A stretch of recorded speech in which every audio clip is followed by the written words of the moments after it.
The heat pressed down like an invisible weight as Lieutenant Commander Nathan Felton trudged up the narrow ridge path. The twin suns of Allari cast amber light across the valley below, painting the ancient stone ruins in hues of gold and fire. Dust clung to the legs of his worn-out uniform, and sweat traced a stubborn line down his neck beneath his collar. He adjusted the strap of his canister and took a swig. The water was warm, tainted with the faint bitterness of purification tablets. But it was better than nothing. He paused near a jagged stone pillar, gazing toward the central temple that loomed in the distance.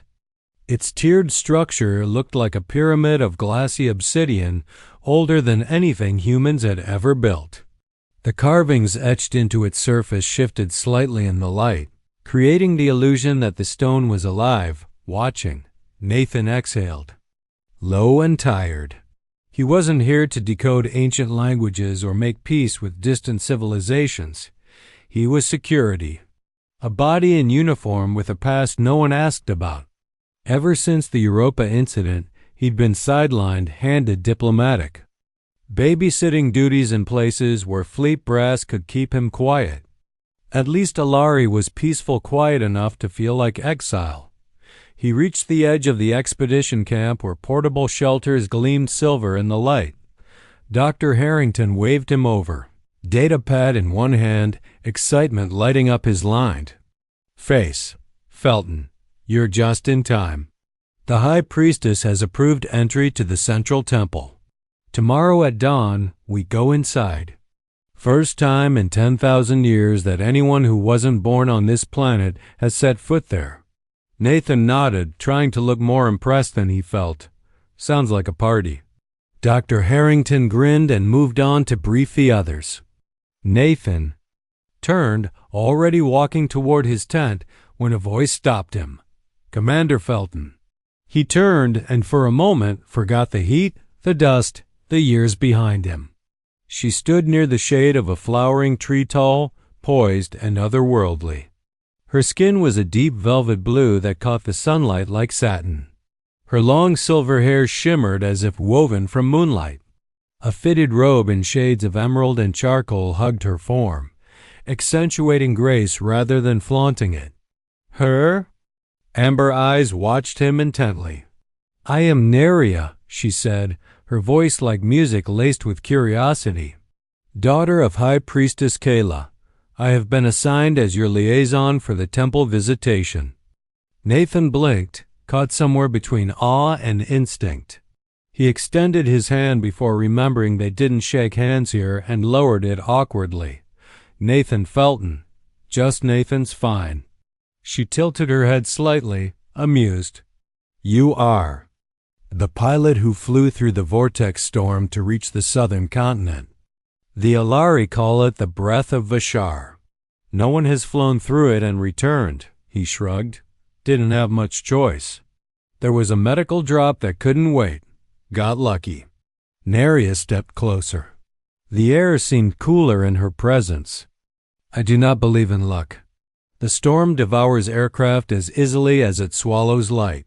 Yet you survived. He looked into her eyes and saw something more than formality, curiosity, wariness, maybe even wonder. Maybe the storm liked me. That drew a soft smile from her. Rest well, Commander. The temple awaits at dawn. And it does not open for just anyone. She turned and walked away, her movements so fluid they barely disturbed the air. Nathan stood still, watching her until she vanished behind the shimmering tents. He muttered to himself, Great, off-world for months, and I fall for a diplomatic liaison. That night the heat didn't fade as it usually did, and the twin moons cast silver shadows across the valley. Nathan couldn't sleep. He rolled in his cot, eyes half open, until finally drifting off near midnight dot in his dream, he stood beneath a starless sky on a smooth, endless plain of black stone. In front of him hovered a vessel not like any human craft he had ever flown. It pulsed with light, alive somehow, and its surface shimmered like water over metal. When he reached out, the ship moved closer as if sensing him. The moment his fingers brushed its surface, he felt a surge of warmth in his chest. A hum traveled through him, something ancient, like a voice calling his name without sound. He woke. Just before dawn, drenched in sweat and breathless. The dream clung to him like mist. He stared at the tent ceiling for a long moment before sitting up, heart still pounding. Outside, the first light touched the temple. And far away, in its ancient halls, something stirred. The suns had barely risen over the crimson cliffs of Allari when Nathan found himself walking beside Neria toward the entrance of the central temple. A silent caravan of dignitaries and scientists trailed behind them, their footsteps soft against the crystalline sand. The temple loomed larger with every step, its surface glistening as though it had been carved not from stone, but from fossilized starlight. Wind moved through the towering structure like breath through a sleeping beast. Neria walked with practiced grace, her long robe trailing over the sacred path. Her amber eyes stayed focused ahead, but Nathan could feel the tension in her shoulders. She hadn't spoken much since they met at camp that morning. He couldn't tell whether it was ceremony or fear that tightened her composure. Maybe both. They reached the entrance, a seamless wall of obsidian glass, adorned with intricate carvings that pulsed faintly, responding to the rising sun. As they approached, the carvings shifted again, symbols rearranging in silent welcome or warning. Neria stepped forward and pressed her palm to the stone. A ripple of light spread outward from her touch. Slowly, silently, the wall parted, revealing a dark corridor within. "This temple has been sealed since the Great Cataclysm," she said, her voice soft but resonant in the silence. 10,000 years. We were told only the ancestors could walk its halls again. Nathan raised an eyebrow. Guess we're rewriting tradition today. The corridor inside pulsed with soft blue light from luminescent moss growing between the ancient stones. It smelled of age and ozone. As they walked deeper, the temperature dropped. The scientists behind them whispered into recorders, there. Footsteps echoing like nervous heartbeats. Nathan glanced at the walls. The carvings here were older than anything he had ever seen, not just in style but in feeling. These weren't just decorations, they were memories, warnings. Depictions of skyships in battle, of luminous figures fleeing from dark tendrils, of beings torn apart by something that slithered between stars. Neria stopped at a fork in the corridor. Her gaze lingered on one of the murals, an image of a humanoid figure reaching toward a glowing vessel, while shadows clawed at him from below. "This way," she said. Though her voice had lost some of its certainty, the corridor opened into a vast circular chamber. A ring of ancient elders stood in silence at the perimeter, their faces hidden behind ceremonial masks. At the center of the room, beneath a shaft of sunlight piercing the ceiling, sat the vessel. Nathan's breath caught. It was beautiful. Not in the way military craft were efficient and weaponized, but in a way that felt living. The ship was shaped like a teardrop suspended in air, crafted from a metallic substance that shifted in hue with every angle, blues, silvers, soft violet hues. Its surface was seamless, save for the strange patterns pulsing across its skin like veins of light. "The vessel of the ancestors," Neria said. "It has remained dormant since the fall of our first civilization. Our scholars say it was not built here, but brought across the stars. No one knows how, or why it remains asleep." Dr. Harrington's voice broke through the awe. "Incredible. The metallurgy alone, do you see how it refracts light without absorbing heat? This could change. It's not just a machine," Neria interrupted. "It's sacred and dangerous." Nathan approached the vessel slowly, as if caught in a dream.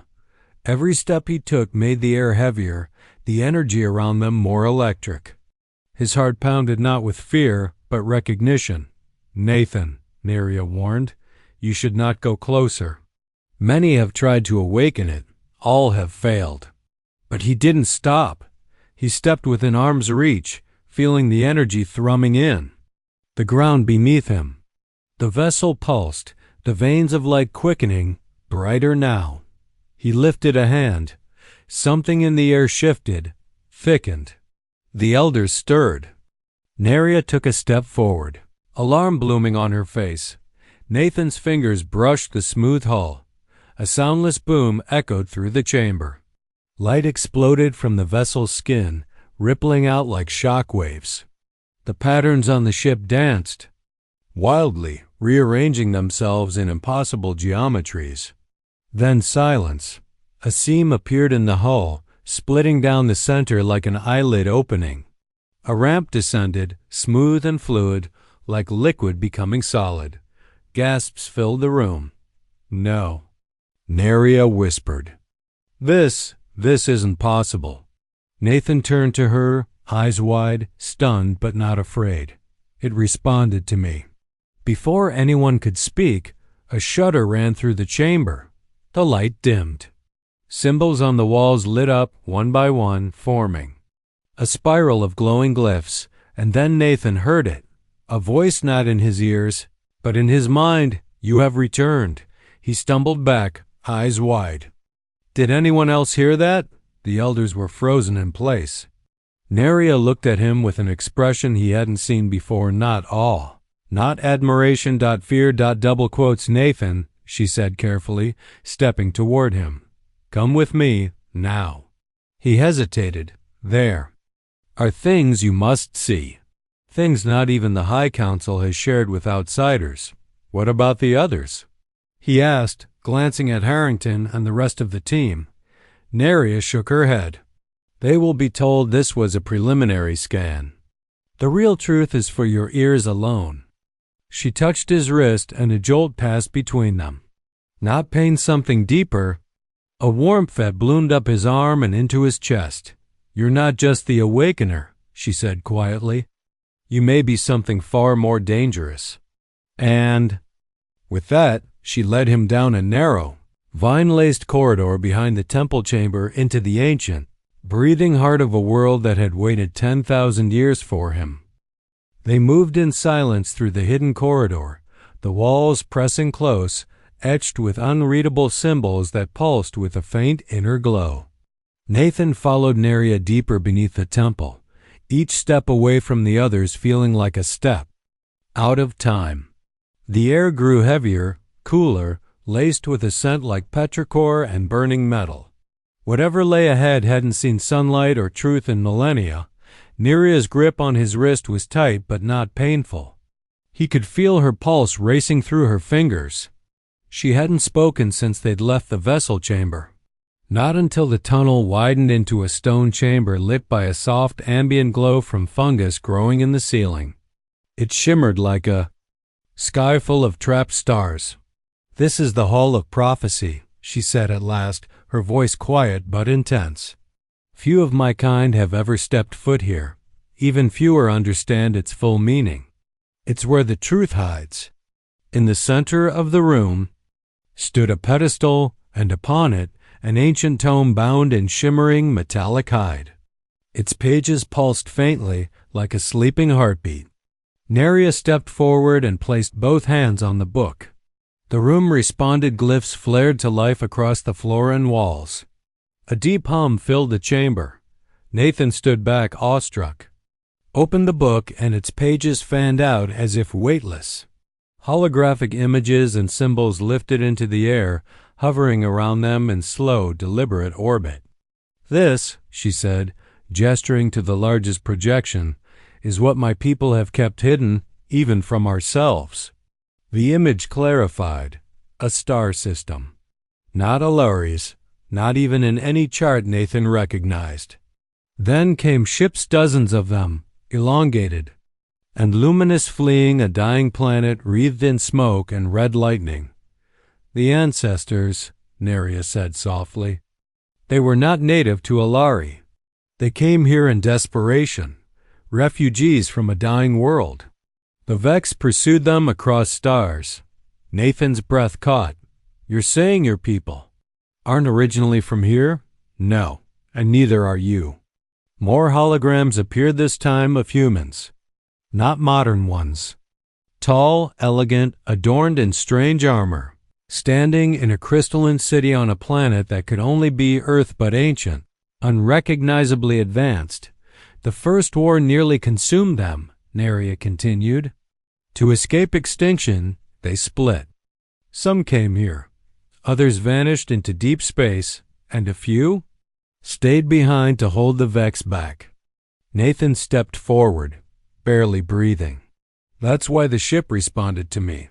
It's not alien tech, it's human, Neria nodded. Encoded to recognize the genetic signature of the original bloodline, your bloodline. The full weight of what she said crashed into him. He wasn't just a human who survived a storm. He was the descendant of a civilization so advanced it had built sentient ships and the weaponry to fight back against an enemy that defied biology. But one question clawed at his thoughts. Why now? Why would the ship awaken now after so long? Neria hesitated, then pulled a small orb from a satchel hidden beneath her robe. She tapped it, and it projected a flurry of intercepted transmissions fragments of a strange, guttural language laced with static. These were recorded within the last cycle. The temple sensors picked up encrypted communication. Signals we now believe came from the Vex Hive itself. Nathan stiffened. You think they're back? I think they never left. She turned to him fully now, amber eyes gleaming with urgency. Nathan, the vessel was not a relic.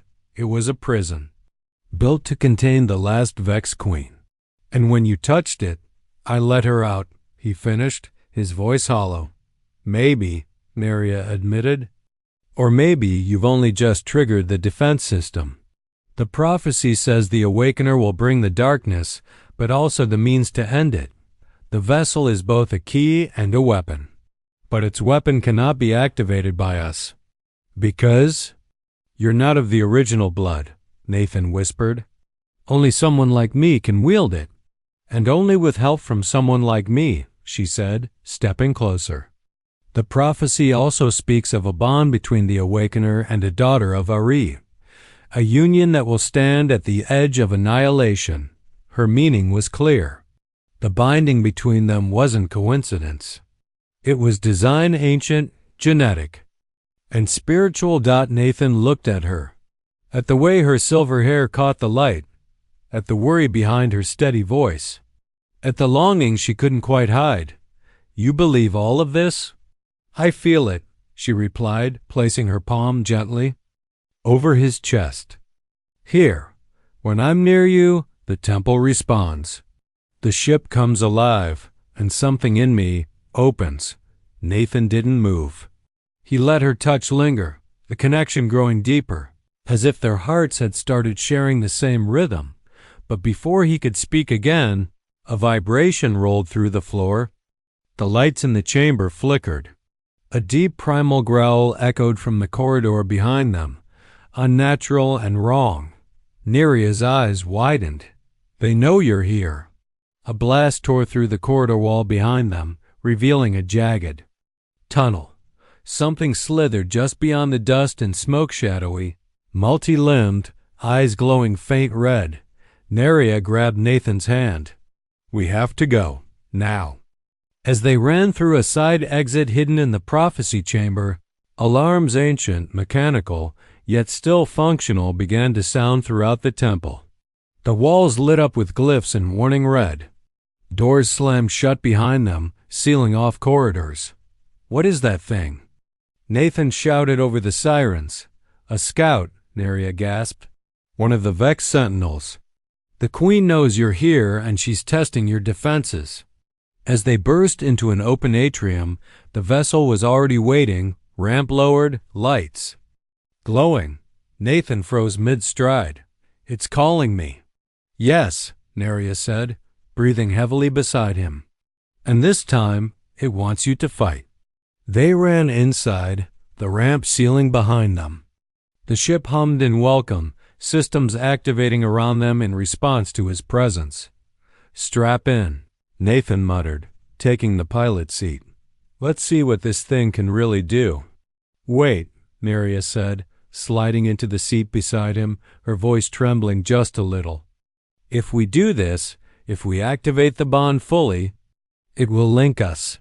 Nathan looked into her eyes. Fear, hope, and something far deeper gleamed there. "You're sure?" "I trust you," she whispered. He took her hand. The ship pulsed in. Response. Outside, the Vex were gathering. Inside, a bond was forming that hadn't existed for 10,000 years, and far beneath the temple, in the dark, the Queen stirred. The vessel's hull sealed around them with a quiet sigh, like a beast closing its eyes for the first time in centuries. A deep thrum vibrated through the floor, alive and rising, responding not just to Nathan's touch, but to something deeper. Something older than language. The pilot seat curved itself around his body, adapting instantly. Lights danced along the console, forming shapes and controls he didn't recognize but somehow understood. Neria sat beside him, her chest rising and falling rapidly. Her skin shimmered with a faint bioluminescence in the dim cockpit glow, and her fingers trembled where they rested on the panel. The binding between them was stronger. Now he could feel it, a thread of sensation weaving through his thoughts. Her fear, her certainty, her determination. All of it flowed into him like a quiet storm. "The Queen is awake," Neria said. "I can feel her." Nathan turned to her slowly. "How?" Her gaze met his. "Because she's trying to reach me. Through the old link, the ancestral tether we severed generations ago, but with you here, she's searching again." Suddenly the ship jolted. Warning glyphs lit the canopy. A new presence had breached the temple's perimeter. Outside the vessel, forms moved wrong forms. Black, sinewy shapes slithered across the ancient stone like liquid shadows. One stopped mid-movement, its head cocking with eerie precision. Its red eyes flared, and for a heartbeat, Nathan could feel it looking into him through him. A psychic whisper, like hot wind, brushed against the edge of his mind. "You do not belong." The vessel responded with a pulse of energy, one that knocked the creature backward with a hiss. Smoke coiled from its charred form. "Shields," Neria sighed. "Autonomous defense. It knows how to protect you." Nathan didn't hesitate. His hands moved over the controls, guided by instinct or maybe memory passed down through his genes. The vessel lifted effortlessly from its cradle. Stone shattered beneath them as they ascended into the central atrium.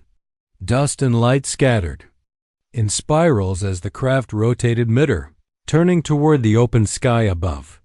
But before they could break free, a transmission sliced into the cockpit, corrupted, choked with static, but unmistakably a voice. Nathan Felton. It rasped. His blood turned cold. The image appeared before them. High Priestess Kayla, her face pale and stretched unnaturally tight. Her eyes were wrong solid black, rimmed in crimson. Beneath her skin, something shifted, as though a second being moved beneath the surface. A shadow using her like a puppet. "Return." "The vessel," the voice said, warped and reverberating, "or your kind will die screaming beneath our breath." Beside her in the projected image stood members of the human science team, Dr. Harrington among them, bound, bruised, guarded by temple warriors with glowing veins and eyes just like hers. Neria recoiled. "Mother," Nathan leaned forward. "Why them? They're unarmed." Kayla's head twitched, her mouth smiling inhumanly wide. "To teach you what it means to awaken old things. Return the vessel. Submit, or we feast on every neuron in your world sky." The transmission cut out, but the silence left behind was worse. It was not the voice of a conqueror. It was the voice of a thing that had waited a long time to eat. Neria stood quickly, pacing the cockpit like a caged animal. "They've already taken the council." They've spread through the temple faster than we imagined. She's accelerating. Nathan rose to his feet, heart hammering. We have to get them out. We can't go back in through the front. She expected. Then we don't go in through the front, Nathan said, the beginnings of a plan forming. What about beneath the temple? You said there were catacombs. Neria turned slowly, lips parting. Yes. Hidden paths used during the first invasion. Forgotten by all but the oldest records. He nodded. Take me there. We get in, get the team out, and then we end this. End it how? She asked. She's not just powerful, she's rooted. She's been feeding on Allari's energy for 10,000 years. Her mind controls parts of the temple itself. Nathan walked back to the pilot's seat, staring at the controls as if expecting them to answer dot, and then one of the glyphs blinked. A hologram projected from the panel. A schematic. Not of the temple, but of the vessel itself. Neria stepped beside him. What is that? Nathan squinted. A failsafe. A frequency weapon. Directed neurodisruptor array. Designed to sever the Vex neural link. Her eyes widened. That's how they defeated the Vex the first time. They didn't kill them. They broke the link to the Queen. But, he said slowly, it only works at close range. She nodded grimly. Then we fly this straight into her throne room. Silence fell between them. Neither said the obvious that they might not come back. Nathan turned to her. If this is it, no, she said, reaching for his hand. Not yet. There's still time. For us, for our people. He squeezed her hand back. Then let's go rewrite history. They descended from the sky like a ghost in a storm. The ship folded itself down behind a forgotten ridge as Neria guided them to a nearly invisible stone arch. Overgrown with vines and dust, it looked like nothing more than ruin until she placed her palm on a specific glyph. The wall dissolved, revealing a spiraling tunnel that led deep underground.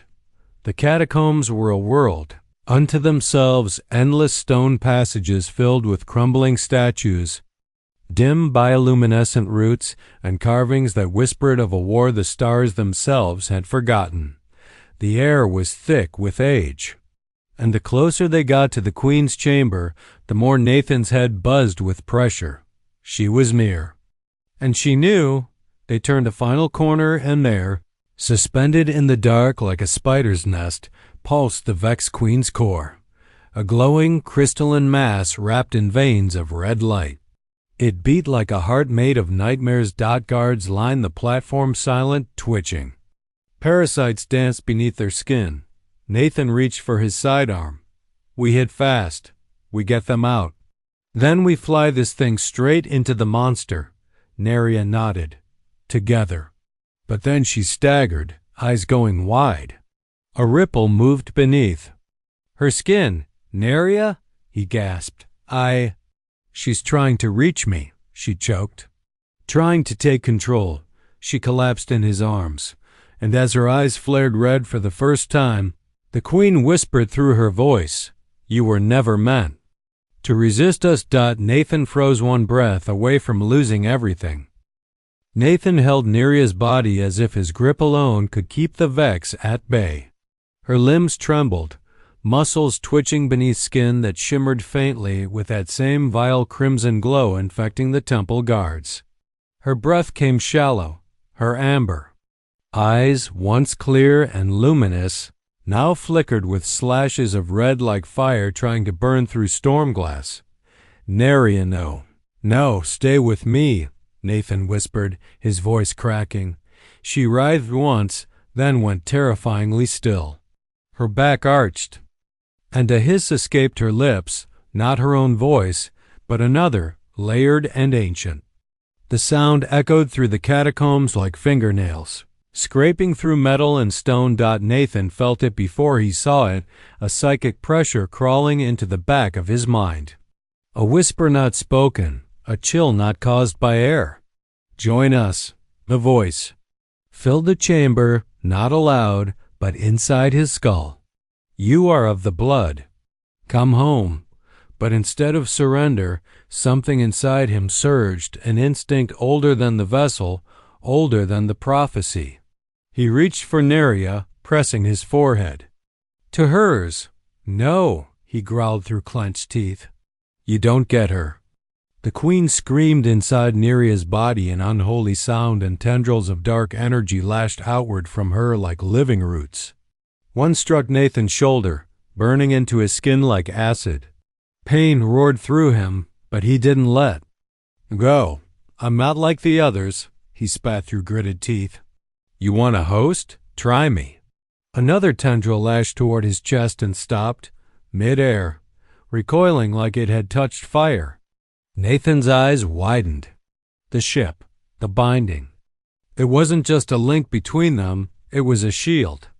A resonance born of something the Vex didn't understand. Love, loyalty. The tendrils withdrew violently, and with a final cry, the parasite inside Neria lost its hold. She gasped, her back slamming into the floor as the red light bled from her eyes. A dark, writhing slug-like creature slipped from her mouth, its screech high and desperate. Nathan didn't hesitate. He crushed it beneath his boot. Neria coughed, then inhaled deeply, her body shuddering. Nathan, I've got you, he whispered, cradling her as her hands gripped his shirt. As if to anchor herself to him and the world, she trembled. In his arms, she almost had me. I could feel her inside my mind, like oily fingers tearing at my thoughts. But I was just stubborn enough to piss her off, Nathan smirked. But behind the grin was terror if he'd been a second. Too late. Neria looked up at him, eyes fully hers again, but shadowed by what she'd just survived. We have to end this. Before she takes another. They helped each other to their feet and turned toward the chamber where the queen's crystalline heart still pulsed huge, throbbing, embedded in the very bones of the temple. It wasn't just alive. It was aware, watching them. Suddenly the walls vibrated. A deep groan echoed through the catacombs. Stone cracked. Dust fell like rain, she knows. We're coming, Neria said. And she's calling reinforcements. Nathan tapped the comlink in his ear. Ship, respond. Prepare for immediate extraction target lock on our position. The vessel responded with a hum across their bond. Through the psychic thread, Nathan could feel it circling the temple above, waiting. Watching Dot as they sprinted toward the central chamber, the narrow corridor erupted in shouts and footsteps.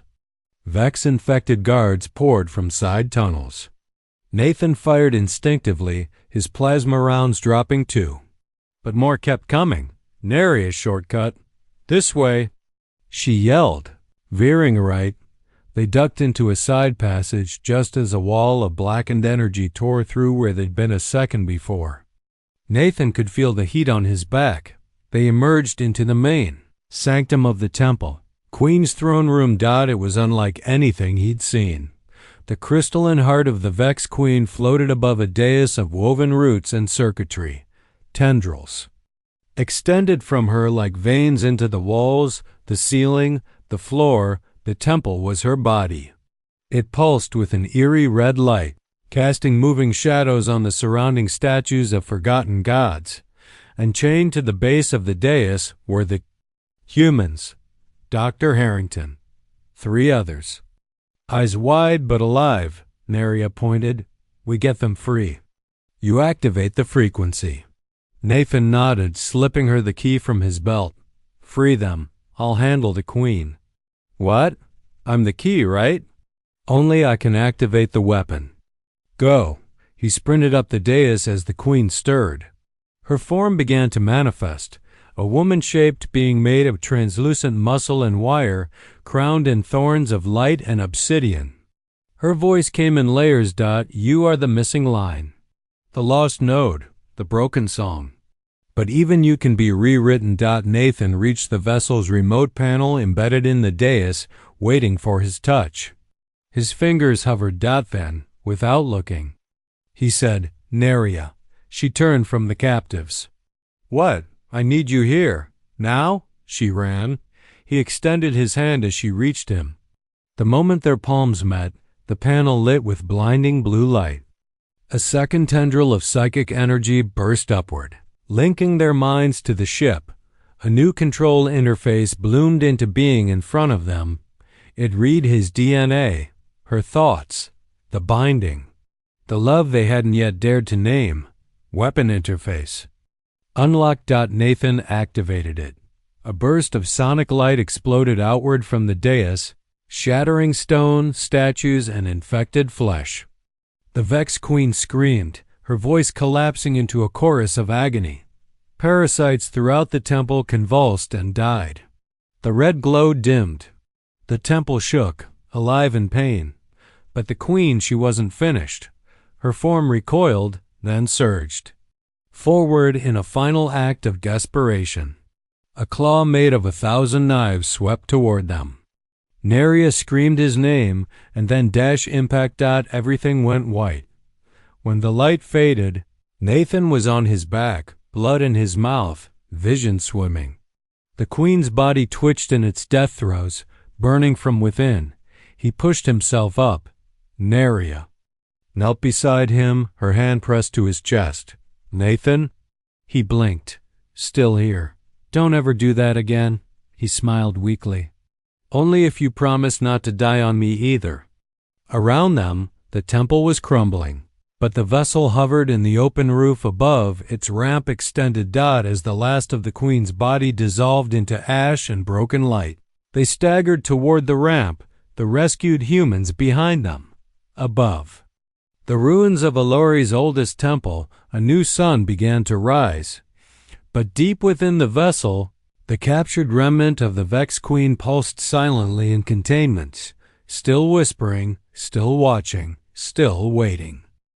The vessel soared above the wreckage of the temple as smoke spiraled into the morning sky, its hull gleaming like liquid obsidian. Beneath them, the queen's lair lay in ruins, fractured stone, scorched roots, shattered relics.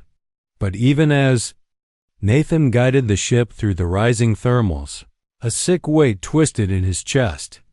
They had destroyed the queen's physical form, but not her essence. Inside the containment chamber, buried deep within the vessel's core, something stirred. A pulsing sphere of seething red light floated in stasis, held by ancient failsafes older than either of them could comprehend. Nathan could feel her presence like a migraine behind his eyes, weak, restrained, but very much alive. "She's not gone," he said quietly. Neria, sitting beside him with one hand over her heart, nodded slowly. "She shed her body like a snake sheds skin. What we destroyed was only the husk. We caught her soul," Nathan muttered. "If she still has one, she's adapting," Neria whispered. "That's what the Vex do. They learn. They change." She tried to reach the hive. Nathan's fingers tightened on the vessel's control rings. "Not if we reach it first." Silence hung in the cockpit as the truth settled between them. The queen wasn't the end, she was the door. And somewhere out there in the void, the real threat waited. The vessel pinned softly.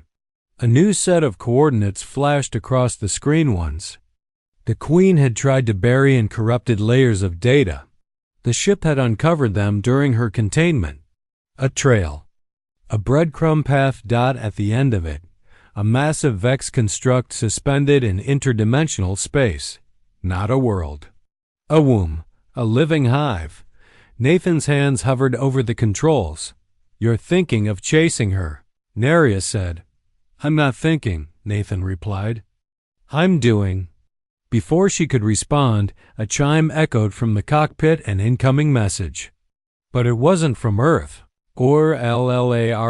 It was from her. The queen's voice filtered through the vessel's internal comms, distorted. Inhuman and yet unmistakably intimate. "You misunderstand your purpose, Nathan Felton. You are not the destroyer.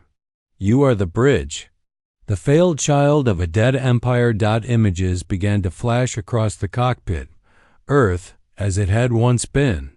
towering. Crystalline cities, skies filled with shimmering craft, oceans tamed and glowing.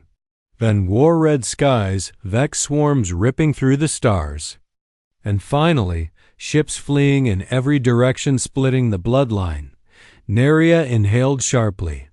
It's a message. But it's also a memory. Nathan's fingers clenched the armrest. She's trying to shake us. Make us question who we are. She's showing us who we are, Neria said, wide-eyed. These aren't her lies. These are our truths. He turned to her. Then we end this. For Earth. For Allari. For everything our ancestors gave up. She nodded. Nathan activated.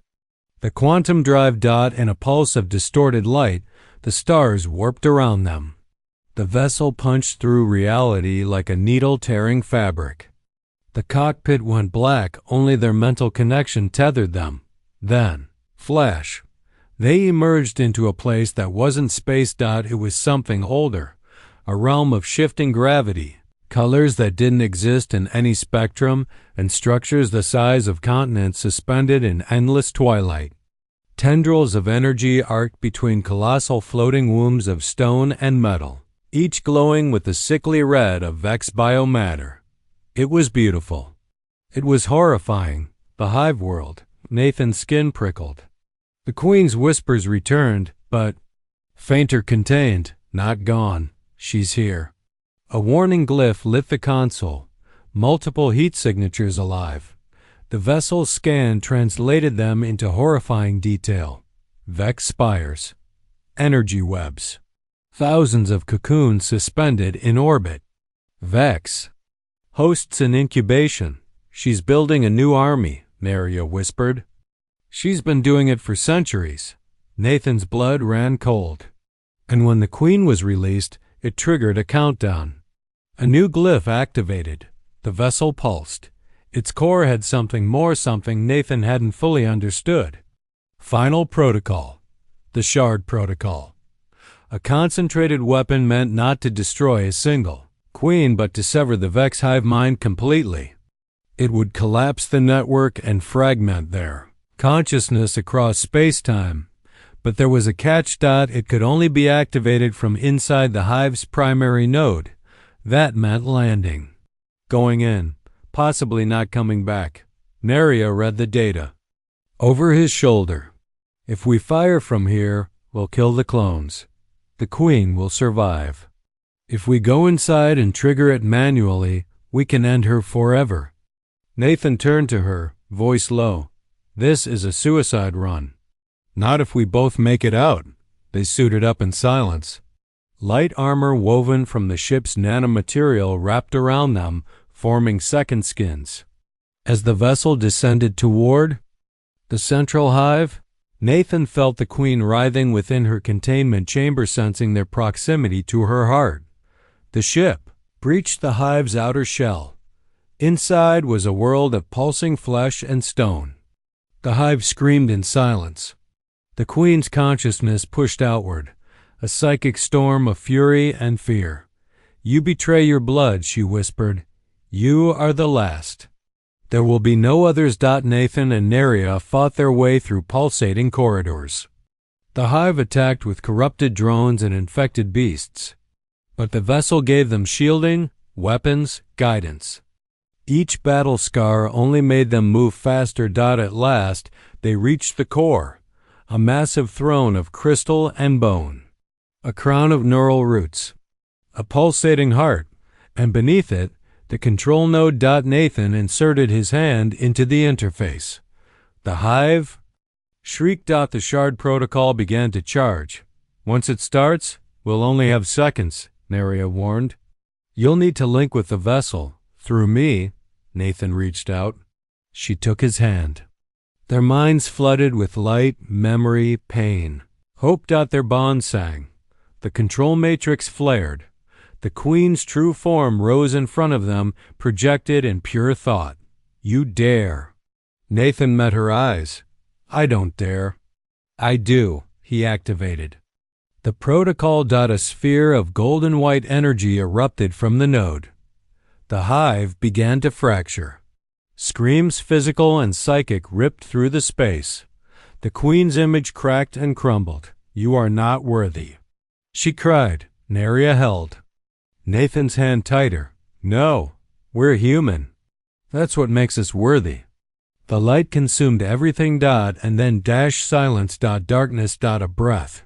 Then another. Nathan opened his eyes. They were floating weightless. The hive around them was gone.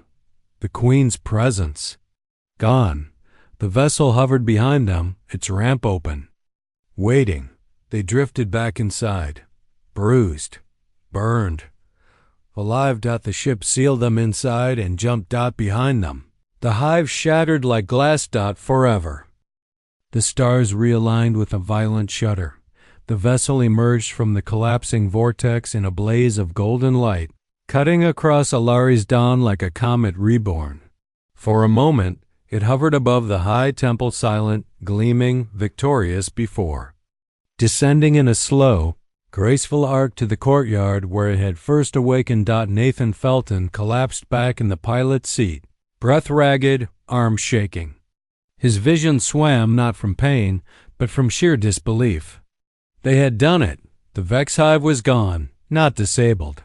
Not pushed back. Erased. Beside him, Neria slumped in her seat, her head resting lightly against his shoulder. Her body trembled faintly. From exhaustion, the aftershock of the shard protocol still humming through her bones. Yet her breathing was steady, her presence warm and real through the bond they now shared. "I can still feel them," she whispered hoarsely. Nathan's heart leapt in his chest. "The Vex?" "No," she said with a faint, tired smile. "You?" Nathan reached out and took her hand, entwining their fingers.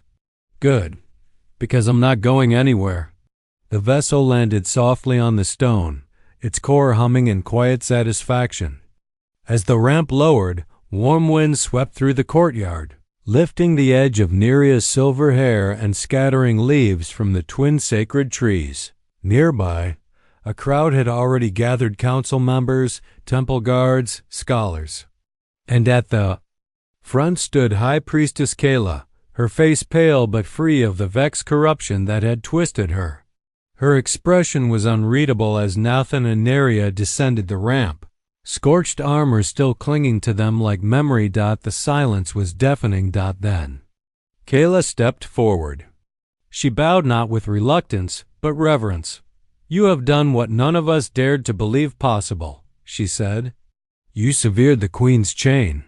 You cleansed the hive, and in doing so, you saved not only Allari, but yourselves." "Doctor." Harrington pushed through the crowd, bandages on his forehead and a tear in his coat, but his face lit up like a child seeing the stars for the first time. "Commander," he breathed, "the data you brought back, it's everything. Proof of the original human exodus. Technologies we thought were myth. Whole branches of evolution. And this," he pointed at the vessel, "this thing's not just a ship. It's a time capsule, a legacy, a warning." Neria looked at Nathan. "And a beginning," Kayla nodded solemnly. "The council has convened. In light of what's transpired, we no longer see Earth as an outsider. Our histories are entangled, our survival intertwined. As of today, we offer diplomatic alliance and shared stewardship of the vessel." The crowd erupted in soft murmurs of approval. Nathan looked around at the sea of alien faces, some still fearful, others in awe, and felt something shift in his chest. He didn't just belong here. He was meant to. And what about us? He asked quietly, turning to Neria. Her smile was all the answer he needed. Weeks passed. The vessel was enshrined in the heart of the temple, but remained under Nathan's and Neria's joint command. Together, they helped translate its archives, maps, languages, ancient tactical doctrines. They uncovered dozens of coordinates, lost colonies, forgotten signals, potential descendants of the same scattered bloodline that had given birth to Earth and Allari alike. And in time, Earth answered. a delegation arrived, a fleet of 3, modest but awestruck, bearing gifts, curiosity, and questions that only Nathan and Neria could answer. The first step toward unity had begun. That night, beneath the twin moons of Allari, Nathan stood in the Eastern Garden, the very spot where he and Neria had first shared a secret and a kiss. She approached silently, barefoot on the warm stone, dressed in deep blue robes embroidered with silver root symbols of connection and rebirth.